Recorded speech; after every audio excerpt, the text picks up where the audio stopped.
नमस्कार, स्वागत है आप सभी का। मैं हूं आपके साथ कुमार कुणाल धीरज। आप देख रहे हैं मुद्दा।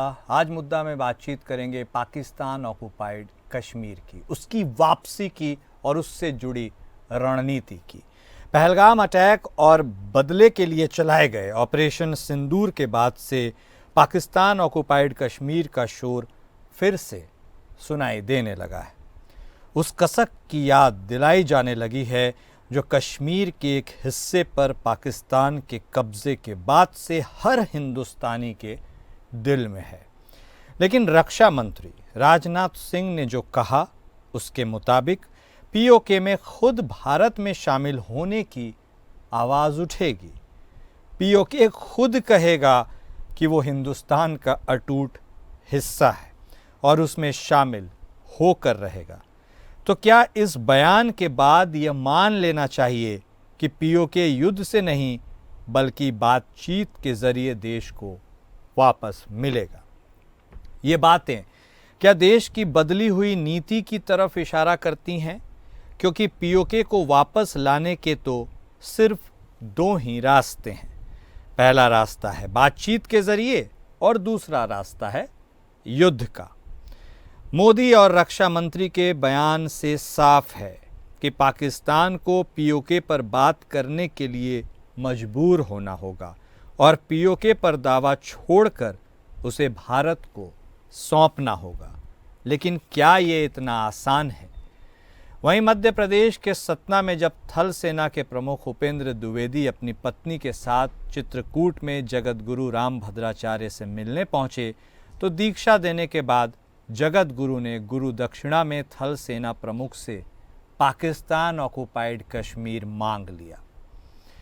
थल सेना प्रमुख ने वादा किया कि गुरु दक्षिणा जरूर मिलेगी।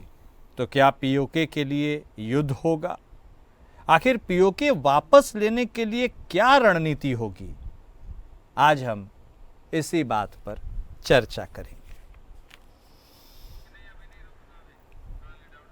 तो क्या बातचीत के ज़रिए पाकिस्तान ऑक्युपाइड कश्मीर हमें वापस मिलेगा या फिर युद्ध के जरिए? क्योंकि दो अलग अलग इंस्टेंसेस सामने आए हैं। एक तरफ रक्षा मंत्री राजनाथ सिंह के बयान की ओर इशारा किया जाए तो उससे यह निकलकर सामने आता है कि पाकिस्तान ऑक्युपाइड कश्मीर खुद चीख चीख कर बोलेगा कि हमें भारत में मिलना है।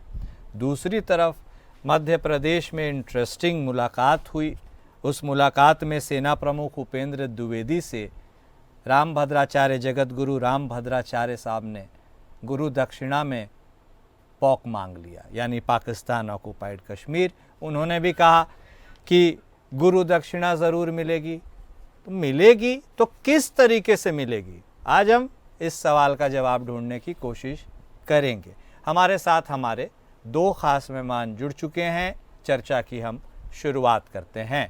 हमारे साथ बतौर रक्षा विशेषज्ञ ग्रुप कैप्टन बीएन झा साहब जुड़ चुके हैं। हमारे साथ बतौर विदेश मामलों के जानकार संजीव श्रीवास्तव साहब भी जुड़ चुके हैं। आप दोनों खास मेहमान का स्वागत है। झा साहब, शुरुआत आपके साथ। कैसे मिलेगा पीओके? इस सवाल में ही तो फंस करके पूरा भारत उलझा हुआ है। इसका जवाब किसी को स्पष्ट मिल नहीं रहा है। रक्षा मंत्री की बात सुना जाए या उपेंद्र द्विवेदी साहब का वह कमिटमेंट जाना जाए कि गुरु दक्षिणा में पॉक मिलेगी, युद्ध के ज़रिए मिलेगी, बातचीत के ज़रिए मिलेगी, या हम खुद इस इंतज़ार में बैठे रहें कि पाकिस्तान खुद कहेगा भाई पॉक ले लो। कुणाल जी, ये जो सवाल आप पूछ रहे हैं आज ये सारे भारतीयों के मन में है कि पीओके कब और कैसे इंटीग्रेट होगा। एक बात तो आप मान के चलिए कि अब पहली बार मोदी जी ने कहा है कि पीओके भारत को आना होगा और पाकिस्तान से जब भी बातचीत होगी सिर्फ दो इशू पे होगी। एक है वहाँ का टेररिज्म, दूसरा है पीओके।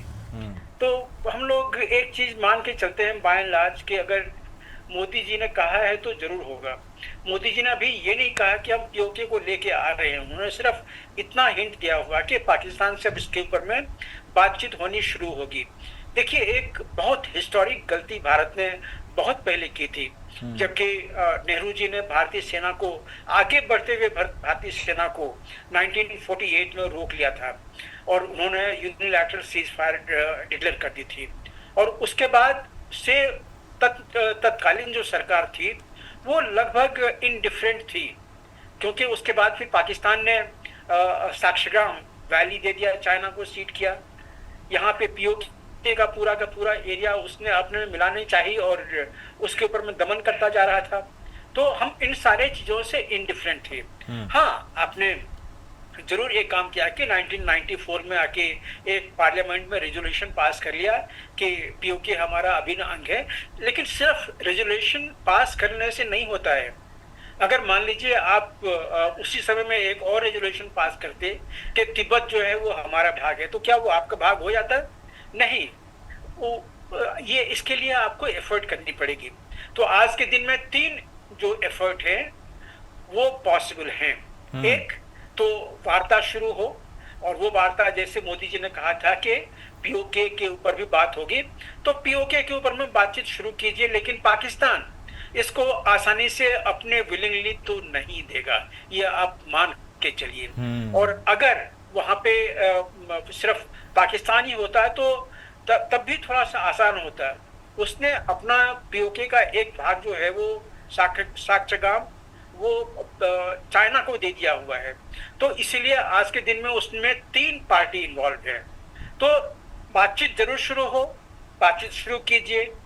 अब जैसे आपने कहा कि पीओके के जो लोग हैं वो आज के दिन में गेहूं के लिए, आटा के लिए, खाने के लिए तरस रहे हैं, तो अगर मर्जी होगी, अगर वो भारत में मिलना चाहे तो बेशक वो अपने यहाँ पे एक प्लेबसाइट करवा ले, वो चाहे वो इंडिपेंडेंटली करवा ले या किसी एक जो एजेंसी है उसके अंदर में करवा ले, पीओके के वाली बात में कि वो लोग भारत से मिलना चाहते हैं। आपको याद हो जैसे क्राइमिया ने एक प्लेबसाइट करवाया था अपने यहाँ पे कि वो रशिया से मिलना चाहते हैं, तो वेलकम है। अगर पीओके के लोग अगर प्लेबसाइट करते हैं, अगर वो मतदान करते हैं कि वो भारत से मिलना चाहते हैं, तो एवं मस्तु। लेकिन इसको भी पाकिस्तान आसानी से नहीं होने देगा। अब जानते हैं पाकिस्तान की आर्मी जो है वो काफी रिप्रेसिव है, वो एक एक लोगों को मार देगी, उनको खा लेगी, लेकिन उनको यहाँ पे प्लेबसाइट के थ्रू भारत में नहीं आने देगी। तब बचता सिर्फ एक तीसरा रास्ता, वो है मिलिट्री कैंपेन का। तो मिलिट्री कैंपेन जो होगा वो स्टेप वाइज होगा। सबसे पहले आप एयर स्पेस जो है उसको कंट्रोल कीजिए, वहां से जितनी चाइनी या पाकिस्तानी विमान आ जा रहे हैं उसके ऊपर को एडीसी क्लियरेंस के लिए आप बाध्य कर लीजिए। एडीसी क्लियरेंस होता है एयर डिफेंस क्लियरेंस, उसके लिए बाध्य कीजिए, क्योंकि अगर वो क्लियरेंस नहीं लेंगे, वो भारत का एरिया है, ये पूरी विश्व जानती है, अगर उन्होंने एडीसी क्लियरेंस नहीं लिया तो हमारे एयर डिफेंस गन के सामने में होगा, और फिर सारी जो जिम्मेदारी होगी वो पाकिस्तान की होगी। तो ये एयर स्पेस पे कंट्रोल कीजिए। उसके बाद टेरिटरीज जो है उसके ऊपर में कंट्रोल इस तरह से कीजिए कि ये जो सीपीईसी है ये हमारे डायरेक्ट लाइन ऑफ फायर में है। अगर ये हमने 2 कर लिया तो फिर पीओके जो है उसको अपने हाथ में लेने में कोई ज्यादा दिक्कत नहीं होगी। कुणाल जी, ठीक है। श्रीवास्तव साहब, स्पष्ट सवाल है सर, हम उत्साहित हों या हतोत्साहित हों, एक विरोधाभास है। रक्षा मंत्री का एक बयान यह कहता है कि पॉक को खुद मजबूर होगा वो भारत में आएगा। उपेंद्र द्विवेदी साहब की मुलाकात जगत गुरु राम भद्राचार्य साहब ने गुरु दक्षिणा में पॉक मांग लिया, वह कहे जरूर मिलेगा। कैसे मिलेगा, किस तरीके से मिलेगा, या फिर भाग्य भरोसे ही अब बैठा जाएगा, या यह समझ लिया जाएगा कि अब पाकिस्तान ऑक्युपाइड कश्मीर दूर की कौड़ी है? बताइए श्रीवास्तव सर। नहीं, बिल्कुल ऐसा नहीं है, और दूर की कौड़ी नहीं है, और भाग्य भरोसे भी हमें नहीं रहना है। अपने सामर्थ्य को लगातार दिखाना है और अपने प्रयासों को लगातार करना है, प्रोएक्टिव तरीके से लगातार अपने एफर्ट्स डालने हैं। और मेरा ऐसा मानना है कि ये जो पाकिस्तान ऑक्युपाइड कश्मीर और गिलगित बल्तिस्तान की जो भारतीय टेरिटरी है वो अपने मूल जगह पे आएगी। वहाँ के लोगों के साथ भी न्याय होगा। वो प्रताड़ित लोग हैं, सप्रेस्ड लोग हैं, जैसा कि झा साहब ने बताया, और काफी वहाँ पर वहाँ के लोगों का को तो सेकेंडरी ट्रीटमेंट वहाँ के पंजाबी सुन्नी डोमिनेशन वाले जो हुक्मरान हैं, जो सेना के जो लोग हैं, पुलिस के जो लोग हैं, इंटेलिजेंस के लोग हैं, वो करते हैं उनके साथ। उनके प्राकृतिक संसाधनों का दोहन भी होता है। उनके सारे संसाधनों को चाइना को गिरवी रखते जा रहे हैं और भारत से बिना इजाजत लिए हुए चाइना वहां पे अपने प्रोजेक्ट चला रहा है। और जाहिर है कि जब इसके खिलाफ वहां के लोग जो आवाज उठाते हैं, उनको बेसिक इम्यूनिटीज से वंचित रखा जाता है, तो ऐसे में उनके ऊपर दमन और अधिक बढ़ जाता है। और जब समय समय पर हम देखते हैं कि यूके के और गिलगित बल्तिस्तान के जो लोगों का जो गुस्सा है वो सड़कों पर फूट पड़ता है। तो मेरा ऐसा मानना है कि ये जो पाकिस्तान के आंतरिक हालात हैं वो दयनीय है। और पाकिस्तान के जो पंजाबी सुन्नी डोमिनेशन वाले हुक्मरान हैं वो हमारे जो कश्मीरी जो लोग हैं उनके ऊपर भी हर तरीके का दमन, शोषण, बर्बरता, अत्याचार कर रहे हैं। तो ऐसे में स्थितियां अब उस दिशा में बनती हुई दिखाई दे रही हैं कि ये जो टेरिटरी है ये यहाँ पर आंतरिक रूप से भी एक विद्रोह होगा और जाहिर है कि भारत का उनको समर्थन मिलेगा। ये भारतीय लोग ही हैं, भारतीय नागरिक ही हैं जिनके ऊपर इलीगल ऑक्यूपेशन है। तो ये जो टेरिटरी है वो हमारे पास आएगी। इसमें समय अवश्य लग सकता है और कोई भी बड़े इस तरीके के डेवलपमेंट्स के लिए जो अनुकूल परिस्थितियां भी होनी चाहिए, जो कि बनती हुई दिखाई दे रही हैं। तो ऐसे में मेरा मानना है कि आज की जो भारत की सरकार है, प्राइम मिनिस्टर श्री नरेंद्र मोदी के नेतृत्व की, वो पीओके और गिलगित बल्तिस्तान के भारत में विलय को लेकर के प्रोएक्टिव तरीके से विचार कर रही है। और अब ये जो वर्तमान समय के जो स्थितियां हैं, पहले जैसे सरकारों का जैसा रुख नहीं रहा कि इसके ऊपर वो ज्यादा कुछ नहीं करते थे और एक जो भी स्थितियां थी स्टेटस को बना हुआ था, नहीं अब ऐसा नहीं है। अब इसके ऊपर गंभीरता से विचार मंथन किया जाता है। देश के अंदर हमारे आप जैसे सभी लोग इसके बारे में डिबेट करते हैं, डिस्कशन करते हैं। आम जनता के अंदर भी एक गहरी इच्छा है, जैसा कि आपने राम भद्राचार्य जी का भी जिक्र किया, उन्होंने पीओके को गुरुदक्षिणा के तौर पर मांग लिया है। तो इससे जनमानस भी आज इस बात को लेकर के गंभीर तरीके से और मंशा रखता है कि पीओके का जल्द से जल्द भारत में विलय हो। और मेरा ऐसा मानना है कि वो दिन अवश्य आएगा, लेकिन उसकी परिस्थितियां बन रही हैं और पाकिस्तान के जैसे जैसे आंतरिक हालात और खराब होंगे, जाहिर है कि वो दिन दूर नहीं कि जब वहाँ के जो लोगों के साथ न्याय होगा और वो अपने मूल राष्ट्र में शामिल होंगे। ऐसी मैं परिस्थितियां बनते हुए देखता हूँ। मुझे नहीं लगता कि इसको लेकर के हमें कहीं से भी कोई निराशा वाली भावना रखनी चाहिए और एक बहुत ही आशा के साथ और विश्वास के साथ कि ये टेरिटरी भारत में शामिल होगी, हमें अपने प्रोएक्टिव एंगेजमेंट्स को और प्रोएक्टिव एफर्ट्स को करते रहना होगा। एक बात मैं और कहना चाहता था कुमार जी, एक बात मैं और कहना चाहता था कि ये जो पाकिस्तान ऑक्युपाइड और गिलगित बल्तिस्तान का जो विलय की प्रक्रिया को यदि हमें और अधिक तेज करना है तो जो भारत का जम्मू एंड कश्मीर राज्य है उसके और अधिक तेज गति से विकास को करने की आवश्यकता है और पूरे भारत के विकास को करने की। और जैसे हम आज कहते हैं कि अपनी कॉम्प्रिहेंसिव नेशनल पावर को हम विकसित कर रहे हैं, अपने आपको और तेज गति से आगे बढ़ाना होगा। हमें अपनी शक्ति, आंतरिक शक्ति, अपना आंतरिक उत्थान और विकास तेज गति से करना होगा।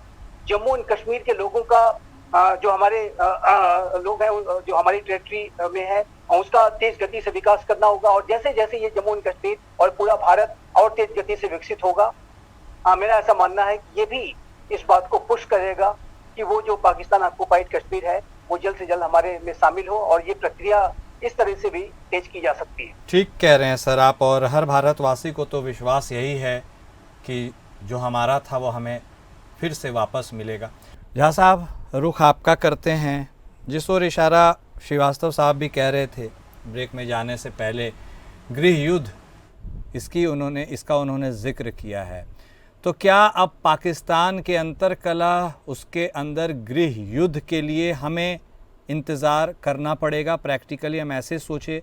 और जो बात आप कह रहे थे कि एक रेफरेंडम जिस ओर आप इशारा कर रहे थे वो पाकिस्तान की फ़िज़ा में इतना आसान अनुकूल है नहीं, तो ये पूरी परिस्थितियाँ जो बन रही है ये कौन सी बड़ी पिक्चर दिखा रही है झा साहब?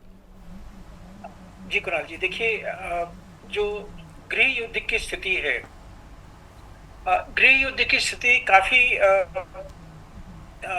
नाजुक होगी क्योंकि हम भारत के बगल में एक डिस्टेबलाइज या अनस्टेबल या देखना चाहते हैं क्योंकि वो किसी भी देश के लिए एक असुरक्षित। वो डालती है।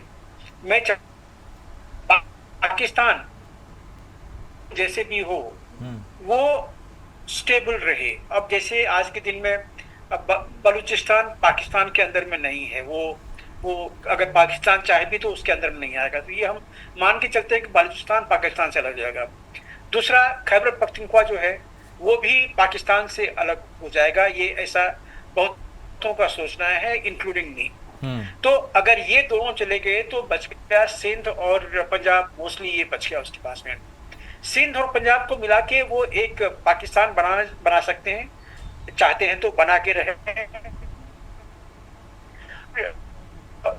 जो पाकिस्तान का भाग था ही नहीं। और मैंने जो रेफरेंडम की बात कही थी, मैंने इसी पीओके में जो छोटा सा एरिया हमारा पीओके जो रह गया है, जो कि आज के दिन में पाकिस्तान के अंदर में है, इस पीओके में रेफरेंडम हो और ये पता लगे, जब आपको पता चलेगा कि ये लोग मिलना चाहते हैं, तो ये उन लोगों के लिए एक इंडिकेशन है कि आप अपने आप में रेफर करा लीजिए, आपको अपने साथ में ले लेगा। जैसे एग्जांपल दिया था, जैसे क्रीमिया ने अपने आप में रेफरेंडम किया था कि वो रशिया से मिलना चाहते हैं, हालांकि यूक्रेन इसके लिए तैयार नहीं था, फिर वो आके इसमें रशिया में मिल गए। तो इसी तरह से पीओके में भी वो लोग खुद ही एक रेफरेंडम करें और पूरे विश्व को बता दें कि वो भारत से मिलना चाहते हैं, आके मिल सकता है। तीसरा रास्ता जो मैंने कहा था वो मिलिट्री कैंपेन का है। मिलिट्री कैंपेन में क्या होने वाला है, आज से अगर 4 साल पहले 5 साल पहले चले जाइए, एक बार फिर से सवाल उठा था, किसी ने मिलिट्री से पूछा था, कोई किसी प्लेटफॉर्म पे आर्मी चीफ इंटरव्यू दे रहे थे, उनसे कहा था कि क्या आप पीओके लेने के लिए सक्षम हैं? मिलिट्री ने उस दिन भी कहा था अगर भारत सरकार उनको मैंडेट करती है तो उनका जो ब्लूप्रिंट है उनके पास में पड़ा हुआ है, वो पीओके को अपने में मिलाने में सक्षम है।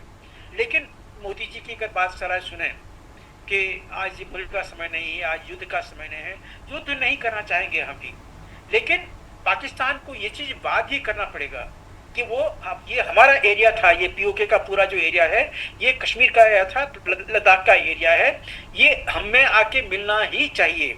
और इसके लिए पाकिस्तान को बात ही करना पड़ेगा। बात ये वो 3 कंडीशन से हो सकते हैं। एक तो जितनी बार वार्ता होगी उसको ये चीज याद दिलाइए कि ये पीओके का जो एरिया है ये हमें मिलना है, वो एग्री नहीं करेंगे, फेयर एनफ। दूसरा, जब भी इंटरनेशनल प्लेटफॉर्म पे कहीं पे वो जाता है तो उससे ये सवाल जरूर पूछे कि आपने जो अभी तक पीओके का एरिया अपने साथ में लेके रख लिया है, हमारे ये जर्नलिस्ट करेंगे वहां पे क्वेश्चन पूछेंगे, इसको आप भारत को वापस क्यों नहीं करते हैं? एक आप उधर गाजा को देख लीजिए जहाँ पे कहते हैं कि ये ऑक्यूपाइड एरिया है, इसलिए पाकिस्तान को मिलना चाहिए। दूसरी तरफ यहाँ पे पाकिस्तान जो है वो इसी इस्लामिक एरिया में जो ऑक्यूपाई कर रखा है, इसको भारत को क्यों नहीं सौंप रहा है? ये दोहरा मापदंड क्यों है इन लोगों का, ओआईसी का? क्योंकि हमेशा ओआईसी के प्लेटफॉर्म पे वो कश्मीर का राग लाते हैं।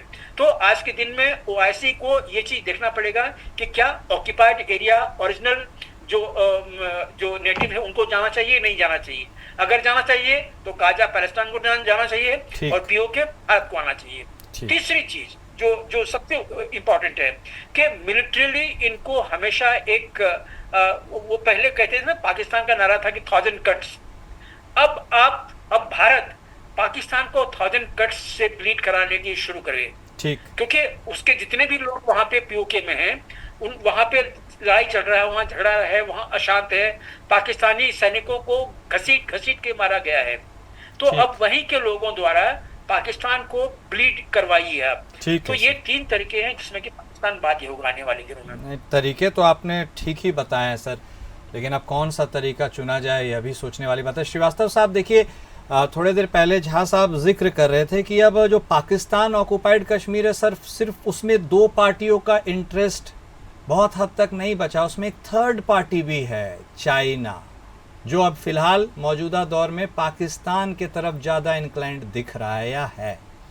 ऐसे में सर अब कितना ट्रबल्ड स्टेट ये और हो गया है, कितना जटिल और हो गया है पाकिस्तान ऑक्युपाइड कश्मीर।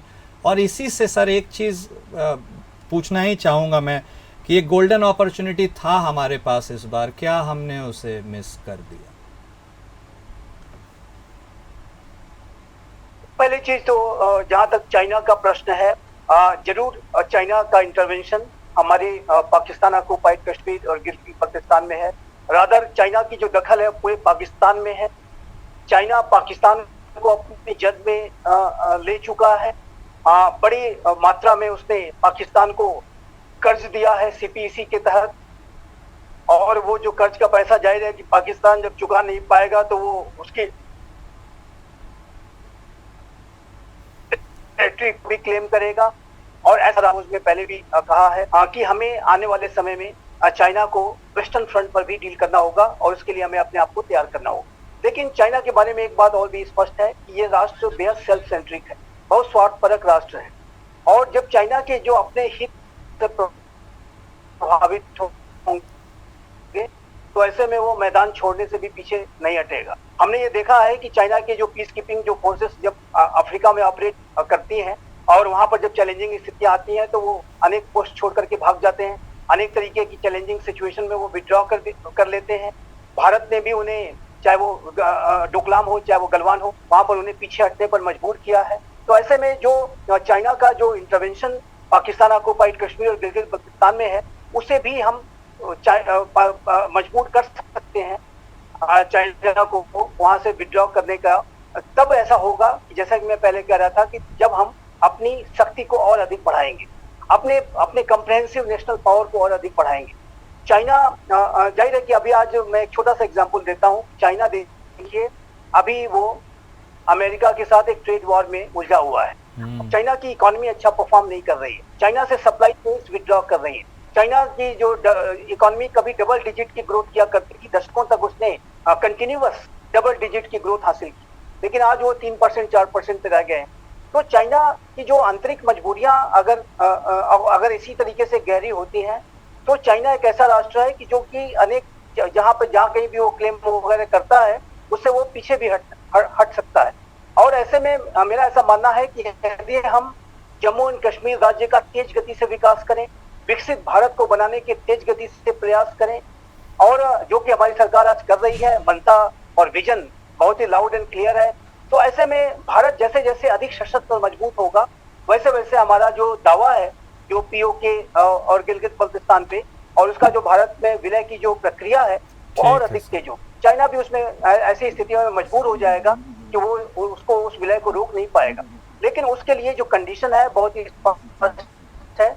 हमारे लिए जो कंडीशन है कि हम उत्थान और विकास को तेज गति से करें। जो जम्मू एंड कश्मीर में जो विकास की जो धारा चल पड़ी है उसको और अधिक तेज गति से बढ़ाएं, और पूरे भारत में विकास की जो प्रक्रिया है उसको और अधिक तेज गति को बढ़ाएं। अपने डिफेंस मॉडर्नाइजेशन को हम तेज गति से आगे ले जाएं और डिफेंस बजट्स को बढ़ाएं, और साथ ही साथ अपनी जो कॉम्प्रिहेंसिव नेशनल पावर है, हम चौथी इकोनॉमी बन गए हैं, तीसरी इकोनॉमी हम जल्द ही बनेंगे, और उसके बाद भी हमारी जो विकास की धारा है वो तेज गति से हमें आगे ले जानी होगी। और मेरा ऐसा मानना है कि चाइना हो चाहे पाकिस्तान हो, ये दोनों ऐसे राष्ट्र हैं कि जो कि ताकत की भाषा समझते हैं। ताकत से इन्हें झुकाया जा सकता है, ताकत से इन्हें अपनी बातें मनवाई जा सकती है, और हम ऐसा ही करेंगे। और मेरा ऐसा मानना है कि भले से चाइना का इंटरवेंशन वहां पर अभी अवश्य दिख रहा हो, चाइना अपने वेस्टेड इंटरेस्ट के लिए, प्राकृतिक संसाधनों के दोहन के लिए जरूर ऐसे कुछ कर रहा है, लेकिन जैसे जैसे भारत और ताकतवर बनेगा ऐसे में चाइना की जो डिपेंडेंसीज है वो भारत के ऊपर बढ़ेंगी। चाइना देखिए अभी भारत के साथ उसने डिसएंगेजमेंट पे वो करने पे सहमत हो गए। ऐसा इसीलिए हुआ क्योंकि चाइना की इकोनॉमी अच्छा परफॉर्म नहीं कर रही है, चाइना अमेरिका से ट्रेड वॉर में है, तो ऐसे में वो चाहता है कि भारत से कम अपने संबंधों को बना के रखे। भारत